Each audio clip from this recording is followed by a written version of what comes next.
Tim tangkap buronan tabur Kejaksaan Tinggi Sumatera Utara Kejatisu, berhasil mengamankan Mehmet S. Siregar DPO terpidana perkara dugaan korupsi 32 miliar rupiah di Jalan Sei Putih Baru Kamis tanggal 9 Februari tahun 2023 pukul 19.30 waktu Indonesia Barat. Kepala Kejaksaan Tinggi Sumatera Utara Kejatisu Idianto, SH, MH melalui Kasipenkum Kejatisu Mutios Atarigan, SH, MH Jumat tanggal 10 Februari tahun 2023 menyampaikan bahwa terpidana Mehmet S. Siregar kooperatif saat diamankan tim tabur Kejati Sumut. Sebelumnya, terpidana Mehmet S. Siregar divonis bebas Pengadilan Negeri PN Medan. Sebelumnya, JPU pada Kejari Simalungun menuntut Mehmet 14 tahun penjara atas dugaan korupsi 32 miliar rupiah permohonan modal kerja dan investasi kepada PT Bank Syariah Mandiri, BSM Kantor Cabang Pembantu KCP Perdagangan, Simalungun, berdasarkan temuan BPK.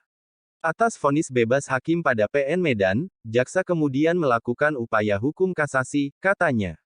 Berdasarkan putusan Mahkamah Agung nomor 4178 Kapit, Sus 2022, kata Yos Atarigan, terpidana Mehmet S. Siregar selaku Direktur PT Tanjung Siram mengabulkan permohonan kasasi dari pemohon kasasi penuntut umum pada Kejari Simalungun dan menyatakan Mehmet S. Siregar terbukti bersalah dan melakukan tindak pidana korupsi secara bersama-sama dengan PJ. Kepala Cabang BSM KCP Perdagangan Dani Surya Satria, berkas terpisah. Menjatuhkan pidana kepada terpidana dengan pidana penjara selama 8 tahun dan denda sebesar 400 juta, apabila denda tidak dibayar maka diganti dengan pidana kurungan selama 6 bulan. Dalam putusan MA tersebut juga terpidana dijatuhi hukuman tambahan untuk membayar uang pengganti sebesar Rp32.565.870.000 apabila tidak dibayar maka harta bendanya disita dan apabila tidak mencukupi, maka dipidana penjara selama 4 tahun, tandas Yos. Mantan Kasipitsus Kejari Deli Serdang ini menambahkan, setelah diamankan di kawasan Jalan Sei Putih Baru, terpidana Mehmet S. Siregar dibawa ke kantor Kejati Sumut untuk proses administrasi dan selanjutnya diserahkan ke Kejari Simalungun untuk diproses dan menjalani hukumannya sesuai putusan MA. 19.30 WIB tadi di rumahnya di Jalan Sei Putih. DPO terkait tentang putusan pidana kasasi, di mana diputus 8 tahun pidana penjara terkait tentang pidana investasi modal kerja kepada PT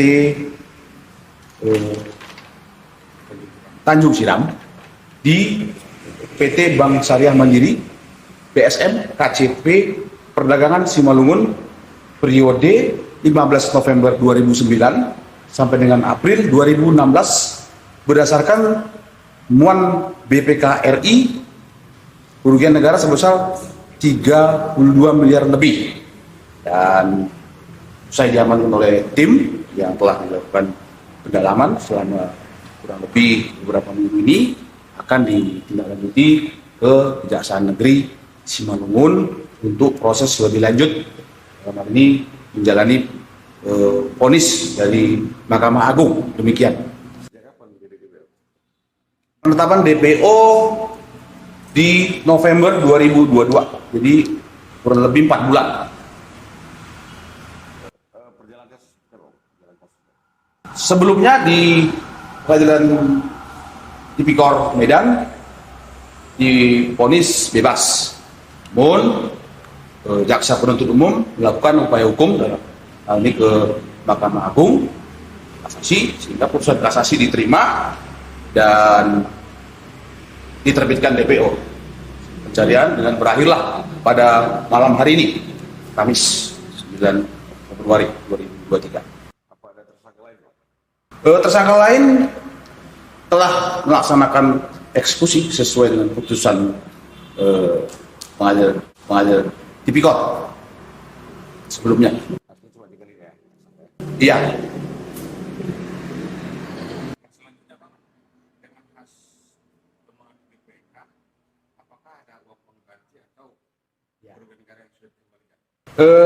Aset sudah disita dan sebesar temuan BPK 32 itu diberikan supaya terpidana membayarnya. Dalam hal ini putusan pidana 8 tahun penjara dan dia harus membayar 32 miliar lebih tersebut, dipotong dengan yang telah disita sebelumnya. Apakah sudah dibayar? Pembayaran belum ada, cuma ada aset yang disita ya Pak ya, aset yang disita. Betul sekali. Harapan kita juga kepada DPO dimanapun itu, DPO kejaksaan, tidak ada tempat yang aman. Segera menyerahkan diri ke kantor-kantor kejaksaan, baik negeri, baik kejaksaan tinggi, baik cabang. Demikian.